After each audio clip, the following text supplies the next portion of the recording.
Bonjour, j'espère que vous allez bien. Bienvenue dans cette lecture de ma newsletter à laquelle j'espère que vous êtes abonné désormais.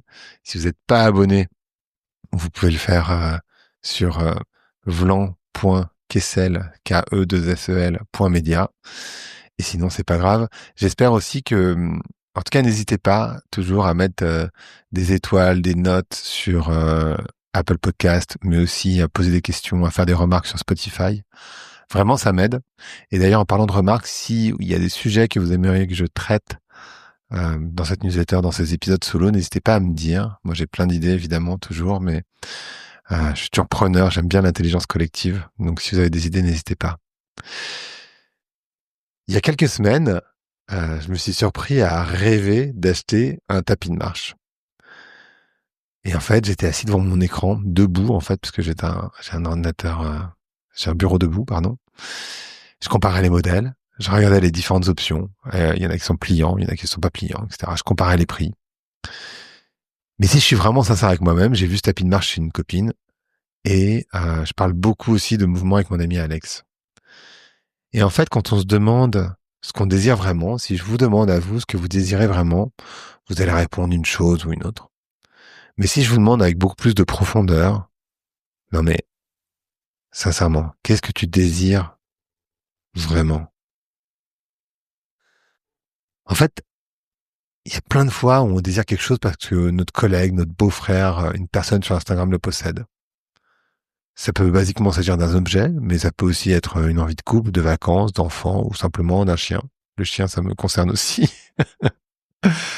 Trop souvent, on désire des choses pour combler un vide qui n'avait rien à voir avec l'objet de la convoitise. Combien de fois avez-vous cru vouloir quelque chose alors qu'en réalité vous ne faisiez que singer les désirs des autres? Mais surtout, combien de fois avez-vous ressenti le vide après avoir acquis l'objet en question?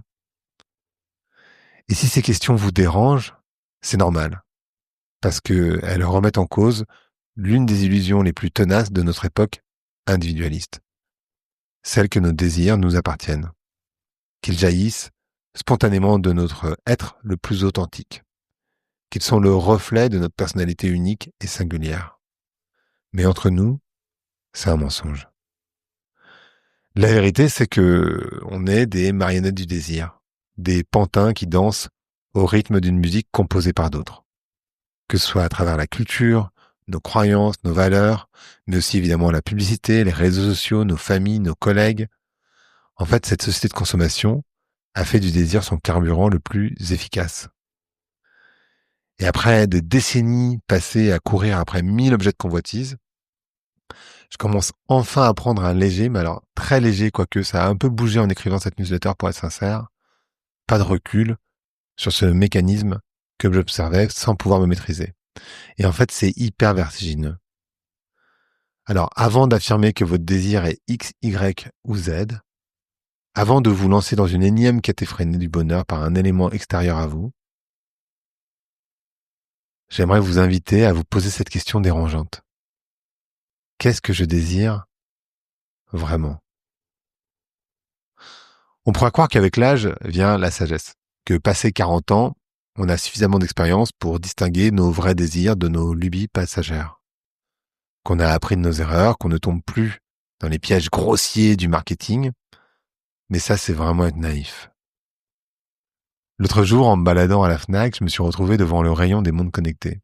Et j'en ai parlé plein de fois, je déteste, et j'ai déjà testé, cette idée de tout mesurer, parce que je sais que ça va me générer du stress, et en fait, je suis déjà suffisamment angoissé comme ça. Et j'ai ressenti cette envie familière, cette pulsion d'achat, et j'ai commencé à comparer les modèles. Alors, pour ma défense, il faut savoir que j'adore les gadgets, vous aurez sans doute compris ça avec le tapis de marche, et peut-être que cette montre, elle pourrait révolutionner ma façon de faire du sport, d'organiser ma journée, de gérer ma santé. Elle pourrait peut-être faire de moi un homme plus performant, plus organisé, plus moderne, plus accompli. Bon, j'y crois pas vraiment. Mais quelque part, ça résonne. Mais d'où venait vraiment cette envie? Est-ce que ça vient de cette personne que je follow sur Instagram?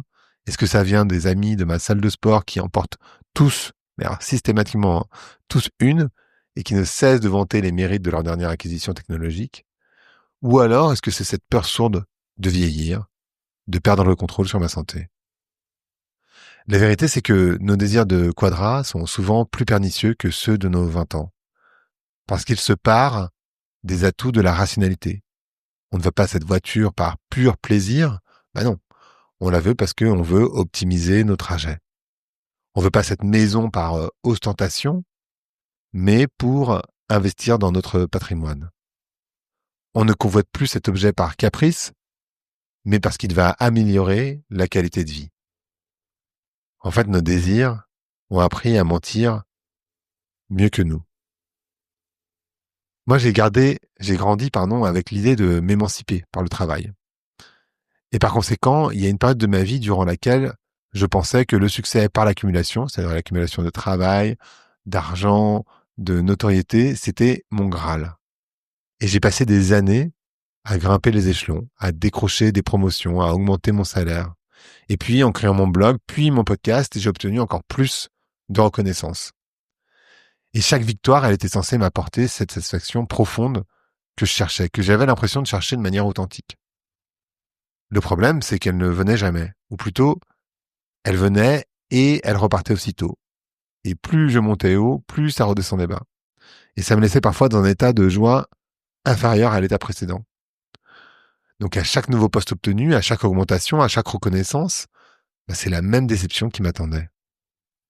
L'objet de mon désir, une fois atteint, perdait instantanément de sa superbe. Il rejoignait la longue liste de ces victoires creuses qui n'avaient pas tenu leurs promesses. Et déjà Rousseau l'avait bien compris il y a 3 siècles en disant « Nous jouissons de ce que nous espérons bien plus que de ce que nous possédons ».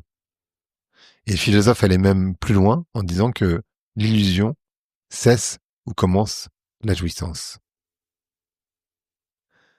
D'ailleurs, depuis, les neurosciences lui ont donné raison puisqu'on sait que la dopamine, elle est libérée par la quête, mais pas par l'accession à l'objet du désir. C'est pour ça qu'on a plein de problèmes par ailleurs et qu'on n'est jamais satisfait. Et c'est exactement ce qui m'arrivait et ce qui m'arrive toujours, mais j'avoue que j'ai un chouïa plus de recul et vraiment d'autant plus depuis que j'ai écrit cette newsletter. Et je vivais dans l'attente permanente du prochain objectif, de la prochaine réussite, du prochain plaisir. Et quand j'y arrive enfin, la magie s'évanouit instantanément. L'objet de mon désir retrouve sa banalité, sa matérialité décevante. Ça me fait un peu penser, je ne sais pas si vous l'aviez écouté, parce que c'est un vieil épisode, c'est le 51, je crois, à une conversation avec Mo Godat, qui depuis est devenu hyper connu par ailleurs sur les réseaux, qui parlait de sa nouvelle BMW. Une fois les papiers signés, elle n'était plus qu'une voiture, comme les autres. Et il me raconte cette histoire sur le fait d'être bloqué dans les bouchons dans sa voiture. Certes belle, mais qui reste une voiture. Plus silencieuse, plus technologique, mais incapable de combler ce vide existentiel qu'elle était censée remplir. Si nos grands-parents se comparaient à leurs voisins et à leurs collègues de bureau, nous, on a Instagram. Pour les plus jeunes, TikTok, Snapchat. Pour les plus vieux, Facebook, voire LinkedIn. Et cette fenêtre permanente sur la réussite apparente des autres, c'est un poison. Moi, chaque matin, quand je scrolle machinalement mon téléphone, même si j'essaye d'éviter de faire ça le matin, je vois défiler les succès de mes contacts. Alors celui-ci ou celle-là qui vend sa start-up, celle-là qui décroche une médaille ou un marathon, ou cet autre qui se marie ou qui a un enfant. Et à chaque fois, c'est la même petite voix intérieure qui murmure. Et toi, Greg, qu'est-ce que tu fais de ta vie? On juge toujours notre vie par le vide, naturellement. Et on oublie trop vite la chance que l'on a. L'anthropologue René Girard, si vous le connaissez pas, il faut absolument que vous vous intéressiez à lui, avait identifié ce mécanisme bien avant l'ère numérique. Il avait appelé ça le désir mimétique, où il explique qu'en fait, on ne désire jamais spontanément, on désire ce que d'autres désirent ou ce qu'ils possèdent. En fait, le désir, il est triangulaire, il y a nous, l'objet de notre convoitise et le médiateur. Cette personne que nous admirons et dont nous copions les désirs sans même nous en rendre compte. C'est ce que Girard appelle le mensonge romantique, c'est-à-dire de croire que nos désirs sont uniques et spontanés. La vérité, c'est que on passe notre vie à singer des modèles, souvent sans même nous en apercevoir.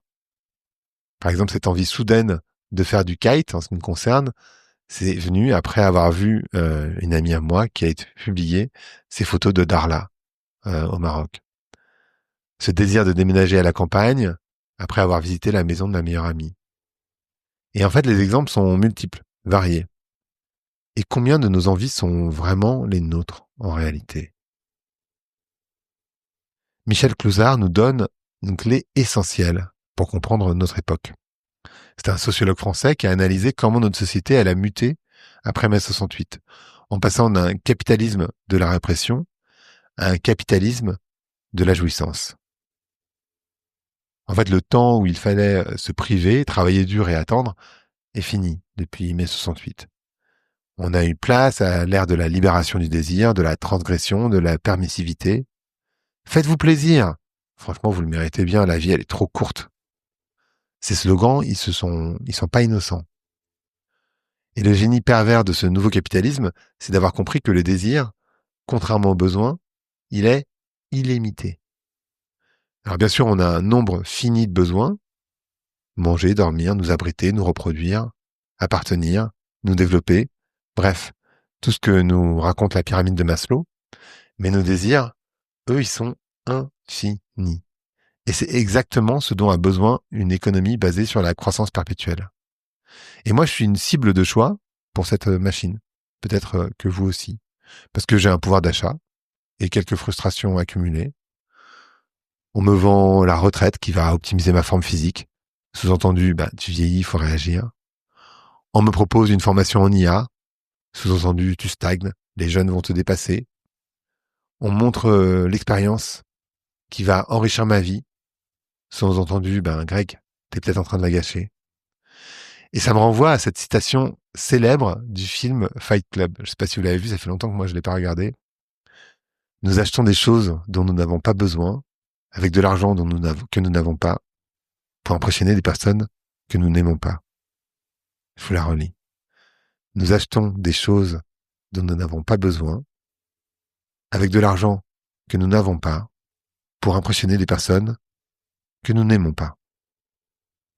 Et cette phrase, elle me parlait tellement qu'il y a 15 ans, j'ai demandé à un artiste de me faire une œuvre avec, que j'ai toujours d'ailleurs, évidemment. Et donc, on est dans toutes ces pensées, cette voiture électrique qui va montrer mon engagement écologique, ce cours d'œnologie qui va révéler ma sophistication, cette retraite de développement personnel qui va enfin vous révéler à vous-même, ou alors cette belle demeure qui va prouver votre succès. Et nous, pauvres hamsters de la consommation, on court inlassablement dans cette roue, persuadés d'avancer vers notre bonheur. Et parfois, quand on fait un burn-out, on est éjecté de la roue. Et ce qui est étonnant, c'est que tous les gens autour de nous nous poussent à y revenir dedans, alors que quand on sort de la roue, on réalise que tout ça, c'est du vent. Il y a une autre force, ce qui sculpte nos désirs dans l'ombre, et celle-ci, elle est particulièrement puissante. C'est ce que Pierre Bourdieu appelait notre habitus. Cette sorte d'empreinte sociale que notre milieu d'origine grave en nous et influence à tous les niveaux. Nos goûts, nos comportements, nos aspirations. Et en fait, elle continue d'agir bien après que nous ayons quitté le nid familial. Et c'est particulièrement vrai pour moi, mais je vais vous expliquer ça. Moi, j'ai grandi dans une famille de classe moyenne, plutôt basse, en cité, mais je suis un transclasse, c'est-à-dire une personne qui a gravi plusieurs classes sociales en même temps. Et une fois arrivé dans ces nouveaux cercles, il m'a fallu comprendre les codes et j'ai ressenti le besoin de les surjouer pour appartenir, parce que ça, pour le coup, c'est un vrai besoin. Et ça s'immisce à tous les endroits du quotidien, les lieux dans lesquels on sort, la manière dont on se tient, la manière de se présenter au monde, le sport que l'on fait, le vocabulaire, les loisirs. Et ces désirs, même s'ils me semblaient authentiques, parfois même viscéraux, en réalité, ils étaient le fruit d'un système de valeurs que j'essayais d'intérioriser sans m'en apercevoir. Nos désirs, en fait, sont les enfants secrets de notre histoire familiale, de notre classe sociale, de notre environnement culturel, ou de celui que l'on essaie d'intégrer dans mon cas. Pourquoi est-ce que j'ai longtemps rêvé d'une grande maison avec jardin? Parce que c'était le modèle de réussite dans mon nouveau cercle social. Depuis, j'ai appris que Plus une maison est grande, moins on sort de chez soi. Et là, je vous renvoie à la newsletter sur la solitude et sur l'isolement. C'est pas forcément la meilleure solution.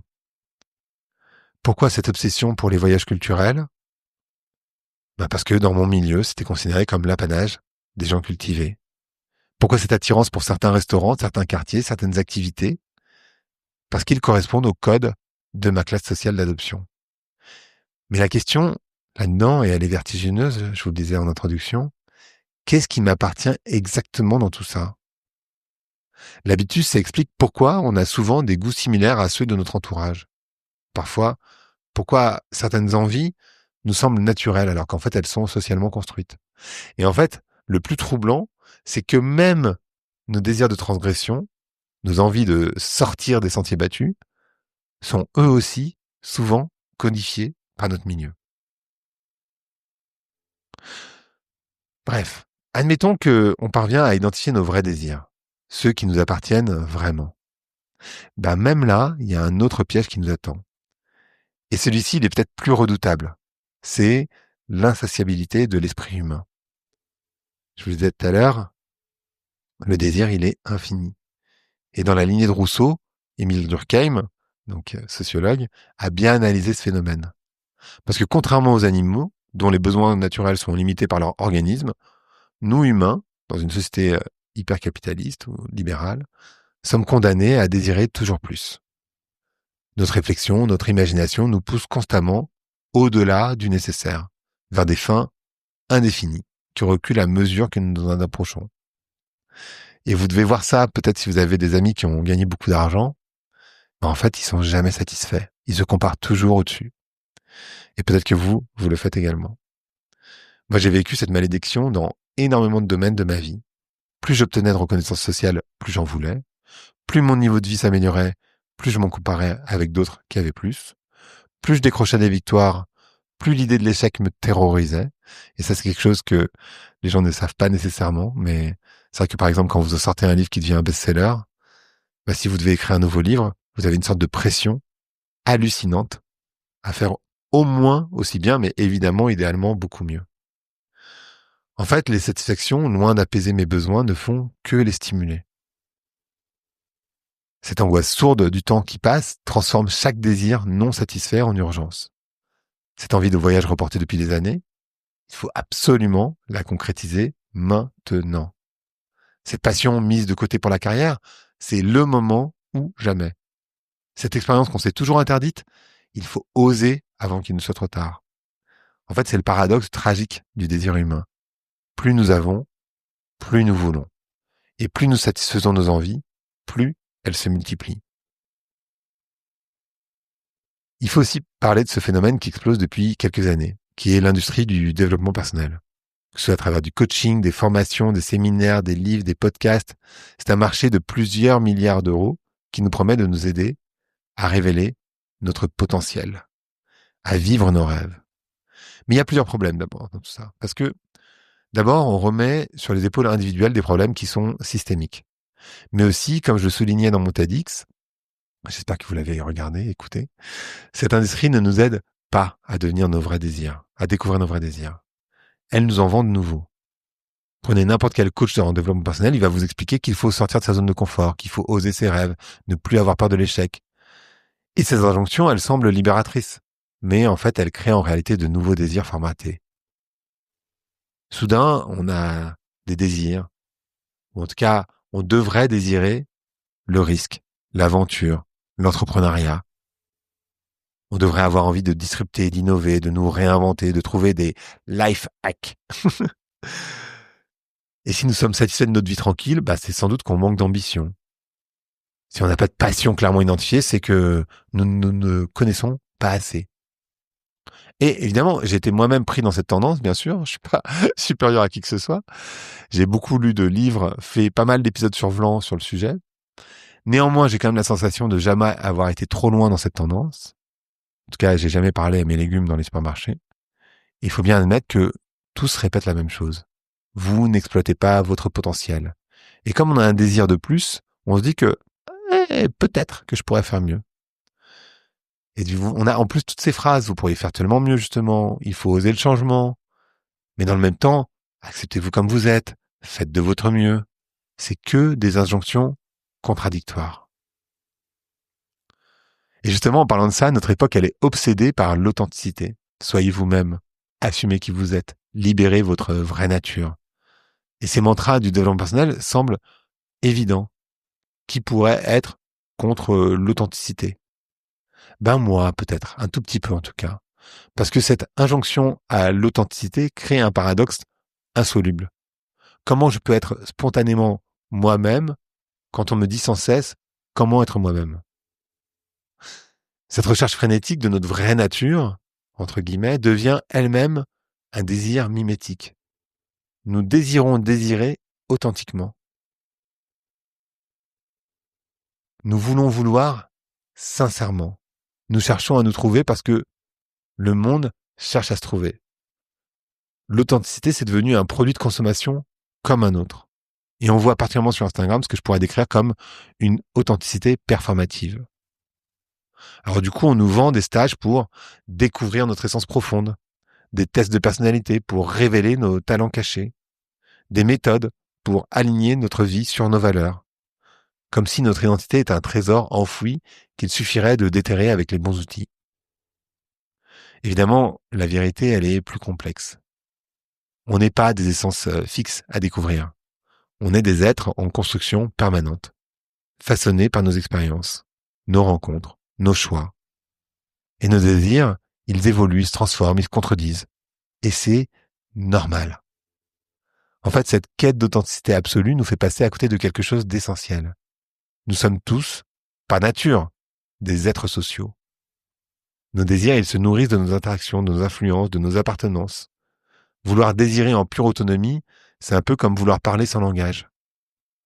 Alors soyons honnêtes, notre cerveau, il n'est pas optimisé pour le bonheur, mais pour la survie. Et donc, il n'existe aucune technique universelle pour accéder au bonheur et à l'épanouissement. Alors, face à ce constat qui apparemment semble désespérant, qu'est-ce qu'on peut faire? Est-ce qu'on doit renoncer au désir et devenir moine? Ou nonne? Devenir cynique, accepter d'être des marionnettes de force qui nous dépassent? Sûrement pas. En fait, Spinoza nous donne une piste plus joyeuse. Il nous dit, le désir, c'est l'essence de l'homme. Il ne s'agit pas de l'éteindre, mais de l'orienter, de passer de l'avoir à l'être, de cultiver des joies profondes, plutôt que des plaisirs superficiels. Alors évidemment, c'est joli dans tout ça. On a tous entendu cette phrase qu'il faut passer de l'avoir à l'être. Mais l'idée ici, c'est aussi de vous donner des clés, évidemment.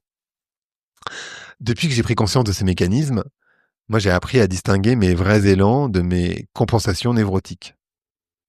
Par exemple, cette envie d'écrire qui me prend au réveil, ce besoin fondamental de partager mes réflexions et ce que j'apprends de mes rencontres, cette soif de comprendre le monde et les êtres qui m'entourent, voilà, ça c'est des désirs qui me nourrissent vraiment.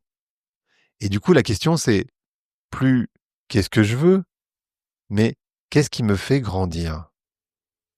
Quand je passe par exemple des heures à creuser un sujet, comme par exemple pour cette newsletter, un sujet qui me passionne, quand je partage une conversation profonde avec vous sur Vlan, quand je me sens utile dans mon travail, bah ces moments-là, ils ne mentent pas. Ils me révèlent quelque chose d'authentique sur qui je suis et ce qui compte pour moi. À l'inverse, quand je scrolle compulsivement sur mon téléphone, quand je fantasme sur un achat inutile, quand je me compare aux autres sur les réseaux sociaux, ces moments-là, ils révèlent mes mécanismes de fuite, de compensation. Saint Augustin, il avait une formule lumineuse qui résonne particulièrement pour moi. Il faut continuer à désirer ce qu'on possède déjà. C'est peut-être là que se cache le secret d'une vie désirante et heureuse. Alors bien sûr, comme moi, vous avez entendu cette phrase 1000 fois et c'est pas si facile. Et moi, en tout cas, j'ai rêvé des millions de fois d'une vie différente, sans voir nécessairement la richesse de celle que j'avais. Et d'une certaine manière, désirer ce qu'on a déjà, c'est passer de la superficialité à la profondeur. Et je vais vous donner des clés pour le faire, parce que comme ça, dit comme ça peut sembler compliqué. C'est accepter d'explorer les territoires infinis de ce qui nous est donné, plutôt que de courir sans cesse vers de nouveaux mirages. C'est comprendre qu'une relation de 15 ans recèle plus de mystères qu'une nouvelle rencontre. Et comme le dit la thérapeute et mon amie par ailleurs Esther Perel, on a généralement 3 grandes relations dans sa vie. Mais ces 3 relations peuvent être avec la même personne. Cette conversation intérieure transforme tout parce que, en fait, on peut habiter notre maison de manière différente, regarder nos proches de manière différente, vivre notre quotidien de manière différente. Il s'agit vraiment du regard que l'on porte sur les choses. Et cette idée, elle est profondément révolutionnaire parce qu'elle nous libère de la tyrannie du toujours plus. Alors évidemment, désirer ce qu'on a déjà, ça signifie pas se résigner ou s'endormir. Au contraire, ça demande une vigilance et une curiosité constante. Il faut sans cesse redécouvrir ce qui nous entoure, y trouver de nouveaux angles, de nouvelles profondeurs. Je sais pas si vous avez déjà fait cette expérience, mais quand vous partez en vacances dans une nouvelle ville, vous regardez tous les détails, alors que dans votre ville, vous ne les regardez plus. Et en fait, c'est pas forcément si compliqué parce que si vous méditez, vous êtes déjà concentré sur votre respiration, ce qui se passe dans votre nez. Et quand on médite, on voit très bien ce que ça veut dire de reprendre conscience de choses qu'on vit au quotidien. Et moi, après des années de tâtonnement, j'ai développé quelques repères pour démêler la complexité de mes envies. Alors bien sûr, ça ne vaut que pour moi, mais je me suis dit que ça allait peut-être vous inspirer. Le premier critère, c'est la durée. Mes vrais désirs, ils résistent au temps. Par exemple, cette envie de transmettre, ce que je fais là en ce moment même, elle est là depuis mon adolescence. Et elle a pris en puissance à la mesure où je libérais cette énergie. Pareil pour cette fascination pour la psychologie, la sociologie et un petit peu la philosophie, comme vous pouvez vous en rendre compte, traverse toutes les périodes de ma vie. À l'inverse, mes désirs factices sont éphémères. Par exemple, cette envie d'une nouvelle moto, bah, ça a duré 3 mois. Deuxième critère, l'énergie. Mes vrais désirs, ils me donnent de l'énergie, même quand ils me demandent des efforts. Par exemple, passer une soirée à réfléchir sur un sujet qui me passionne ne me fatigue pas, au contraire. D'ailleurs, je viens de décider d'écrire un nouveau livre. C'est pour ça que je vous parlais tout à l'heure de la pression que je me mets tout seul. Et ça m'excite, vraiment. Mes faux désirs, eux, ils m'épuisent rapidement. Par exemple, suivre des formations qui ne me correspondent pas, ça me vide. Poursuivre des objectifs qui ne sont pas les miens, ça me déprime. Troisième critère, la solitude. Parce que mes vrais désirs supportent la solitude. Je peux en parler seul, les nourrir seul, les vivre seul. Mes faux désirs, ils ont besoin de témoins, de validation, de reconnaissance extérieure. S'ils n'existent que parce que je peux en parler sur Instagram, c'est qu'en réalité, ils ne valaient pas grand-chose en premier lieu. Quatrième critère, la simplicité. Mes vrais désirs, ils sont simples à expliquer, même s'ils sont complexes à vivre. Par exemple, j'aime comprendre pourquoi les gens agissent comme ils agissent. J'aime transmettre ce que j'ai appris. Ça, c'est des vrais désirs que j'ai. Mes faux désirs, bah, ils nécessitent des justifications alambiquées, des arguments marketing, des histoires qu'on se raconte. Cinquième critère, l'imperfection. Mes vrais désirs, ils acceptent l'imperfection. Je peux écrire un texte imparfait. Vous voyez, je fais cet épisode et je me trompe et je me reprends pas. Enfin, je me reprends, mais je vais pas couper, je vais pas monter. Mais j'en tire de la satisfaction. Mes faux désirs, ils exigent la perfection. Cette maison idéale que je n'achèterai jamais, à laquelle je pense quasiment tous les jours, où je design les plans dans ma tête. Parce qu'en fait, elle existe que dans mon imagination. Et qu'une fois dans cette maison, de toute façon, ma vie sera strictement la même, avec les mêmes problèmes. Alors, mon désir de transmission est-il authentique ou socialement construit? C'est une vraie question que je me pose et que vous êtes en droit de vous poser aussi. Et c'est difficile à dire. Notre culture, elle valorise cette idée du passage de relais, de la parentalité au mentor qui guide. Peut-être que je suis simplement en train de jouer le rôle qu'on attend de moi, je ne sais pas. Mais quand je ressens cette joie à expliquer un concept complexe en le simplifiant à une autre personne, et je fais ça depuis tellement d'années, depuis une vingtaine d'années, quand je vois les yeux s'illuminer parce que la personne en face de moi comprend quelque chose de nouveau, que je sens que j'ai pu lui éviter un piège dans lequel je suis moi-même tombé, bah, ces moments-là, ça sonne juste pour moi. Ça me connecte à quelque chose de plus grand que moi. Et c'est peut-être ça là, finalement, la spécificité des désirs de la maturité. Ils nous relient aux autres, plutôt qu'ils ne nous séparent. Ils nous inscrivent dans une continuité, plutôt qu'ils ne nous enferment dans notre individualité. Ce désir de transmettre, de contribuer, de laisser le monde un peu meilleur qu'on ne l'a trouvé, il traverse les générations et les cultures. Il nous dépasse et il nous fait grandir. En apprenant à distinguer nos vrais désirs de nos pulsions conditionnées, nous nous engageons sur un chemin de libération personnelle. Mais ce chemin a aussi des implications collectives profondes.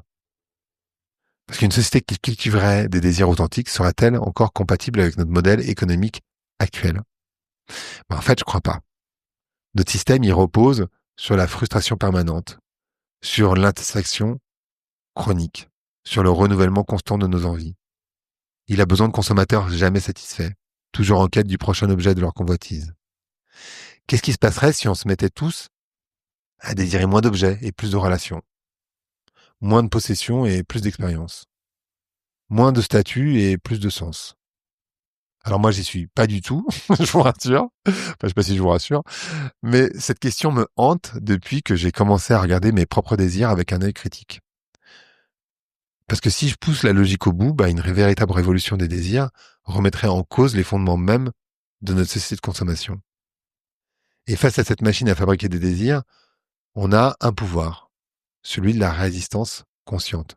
Non pas en supprimant nos désirs, mais en les choisissant. Et chaque fois que nous refusons de céder à une pulsion d'achat, d'une certaine manière, on résiste. Chaque fois qu'on prend le temps de nous demander d'où vient notre envie, on reprend le contrôle. Chaque fois qu'on privilégie l'être à l'avoir, on vote pour un autre modèle de société. Et cette résistance, elle n'est pas facile, et moi je faillis plus souvent que l'inverse, mais il faut être bienveillant avec soi-même quand même, et j'essaie de l'être, même si je ne suis pas le meilleur dans le domaine. Parce que ça demande une vigilance constante, une remise en question permanente de nos automatismes. Mais par contre, c'est hyper libérateur. Et en tout cas, j'y travaille. Et je me souviens, sans doute vous aussi, de ces dimanches après-midi où, adolescent, je m'ennuyais profondément. Il n'y avait pas d'internet à l'époque, pas de smartphone, pas de distraction. Et dans cet ennui fertile, il y avait quelque chose qui naissait. Des rêveries, des projets, des désirs authentiques, qui ne devaient rien à personne. Aujourd'hui, on a perdu, d'une certaine manière, cette capacité à nous ennuyer. On comble immédiatement le moindre vide par une stimulation externe, à travers les notifications, le scrolling, du contenu en tout genre. On ne laisse plus nos vrais désirs dans le temps, l'espace, pour émerger. En fait, d'une certaine manière, réapprendre la solitude, exactement le sujet dont on parle cette semaine avec Raphaël Quenard et Charles Pépin, c'est réapprendre à nous écouter. C'est retrouver le contact avec cette voix intérieure que le bruit du monde a couvert. Il arrive un moment, dans cette exploration du désir, où la psychologie ne suffit plus, où il faut aborder la dimension spirituelle de notre condition humaine. Parce que qu'est-ce qui désire en nous au fond?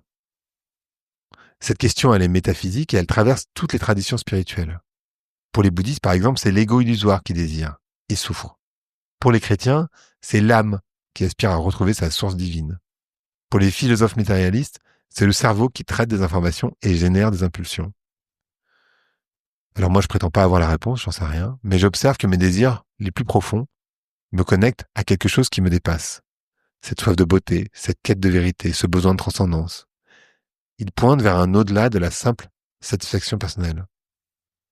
Peut-être que bien désirer, c'est aussi laisser nos désirs nous emmener vers le plus grand que nous. Vers l'art, la connaissance, l'amour universel, le service aux autres. Vers ce que les mystiques appellent l'un, le tout, l'absolu. Cette dimension spirituelle du désir transforme notre regard sur nos envies. Elle nous invite à discerner entre celles qui nous élèvent et celles qui nous rabaissent. Entre celles qui nous ouvrent et celles qui nous ferment. Par exemple, j'ai remarqué que les personnes les plus riches, celles qui possèdent le plus, sont les moins généreuses souvent, parce qu'elles ont peur de perdre ce qu'elles possèdent. Entre celles qui nous relient et celles qui nous isolent. Et de la même manière, les personnes les plus dans le besoin sont souvent les plus généreuses, parce que justement, elles n'ont rien à perdre. Et c'est important de se reconnecter avec ces sentiments, ces émotions, je trouve. Une des découvertes, c'est que je ne parvenais pas, ou jamais, franchement, à désirer parfaitement. Il y aura toujours en moi des élans factices, des envies conditionnées, des désirs que je ne maîtrise pas complètement. Et en vrai, vous savez quoi? C'est tant mieux. Même mon désir de partager, il est mu de plein de choses à l'intérieur. Y compris un désir de reconnaissance. Notre condition humaine, elle nous rend imparfaits par essence. Je suis un être incarné, influençable et donc faillible. Et j'ai certainement pas l'orgueil de celui qui croirait avoir trouvé la vérité définitive sur lui-même. Clairement pas. D'une certaine manière, l'art de bien désirer, c'est de ne pas désirer parfaitement. C'est de désirer en conscience, de reconnaître mes mécanismes sans me juger, d'observer mes élans sans les condamner, de choisir mes directions sans me mentir. Et cette acceptation de l'imperfection me libère de la culpabilité. Alors oui, j'ai encore envie de cette montre connectée parfois. Oui, je ressens encore cette pointe de jalousie devant la réussite des autres. Oui, je tombe encore dans certains pièges de la consommation. Mais je le sais. Et ce savoir, ça change tout, je trouve. Il y a une chose qui m'encourage dans cette démarche, c'est que je ne suis pas seul. Autour de moi, de plus en plus de personnes s'interrogent sur leur vrai désir. Et j'espère que, en écoutant cet épisode ou en lisant cette newsletter, si vous retournez à la lecture, va vous interroger. Ils questionnent le modèle de société de consommation. Ils cherchent d'autres manières de vivre, de désirer. Ces communautés de désir conscient émergent partout. Dans les mouvements de simplicité volontaire, dans les initiatives de décroissance choisie, dans les groupes de développement personnel authentiques. Pas celui qui vend du rêve, mais celui qui aide à voir plus clair. Dans les communautés spirituelles non dogmatiques. Ou peut-être dogmatiques, je ne sais pas. Cette émergence collective me donne espoir. Parce que changer individuellement son rapport au désir, c'est difficile. Et parfois décourageant. Mais le faire en communauté, c'est possible. Et enthousiasmant. Car, encore une fois, je vous l'ai dit tout à l'heure, mais nous sommes des animaux sociaux. Je voulais terminer cette longue réflexion avec une conviction profonde. Nous ne sommes pas condamnés à être les esclaves de nos désirs factices. Nous pouvons apprendre à mieux désirer, à orienter notre élan vital vers ce qui nous épanouit vraiment. Ça signifie pas de renoncer au plaisir ou à la beauté, ça signifie de devenir plus exigeant, plus conscient, plus libre. Ça signifie de préférer la profondeur à la surface, l'être à l'avoir, l'authenticité, et Dieu sait que c'est compliqué à trouver, comme je l'ai expliqué tout à l'heure, au conformisme. Donc la prochaine fois que vous sentez monter en vous une envie répressible, prenez le temps de vous demander d'où vient ce désir? À qui appartient-il vraiment? Que cherche-t-il à combler en moi? Est-ce que ça me grandit ou est-ce que ça me diminue? Est-ce que ça me relie aux autres ou est-ce que ça m'isole? Et les réponses pourraient vous surprendre et sans doute vous libérer. Parce qu'au fond, apprendre à bien désirer, c'est apprendre à bien vivre. C'est retrouver cette capacité d'émerveillement et d'élan qui fait de nous des êtres vivants plutôt que des consommateurs. C'est choisir nos directions plutôt que de les subir. C'est devenir acteur de nos vies plutôt que spectateur de notre propre existence. Et c'est peut-être ça, finalement, la vraie liberté.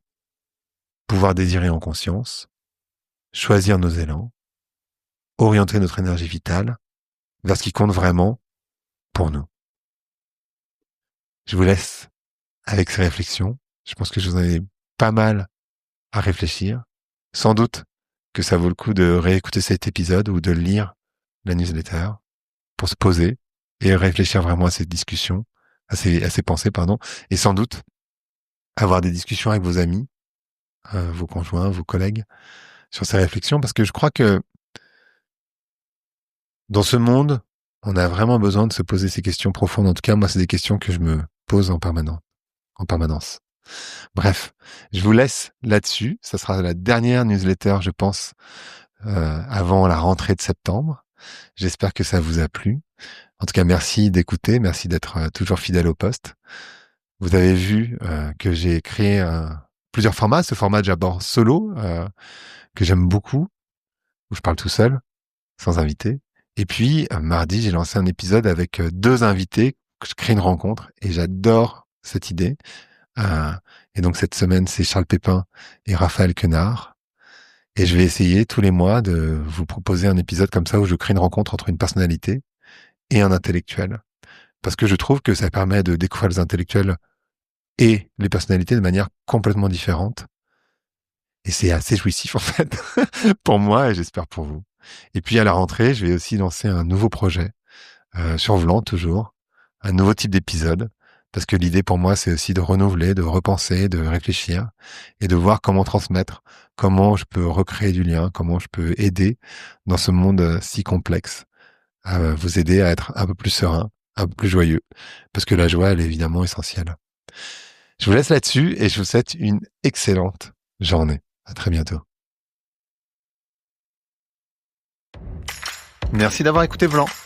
Si vous avez aimé l'émission, vous pouvez le dire avec des étoiles, 5 de préférence sur iTunes, et le partager avec vos amis ou vos collègues.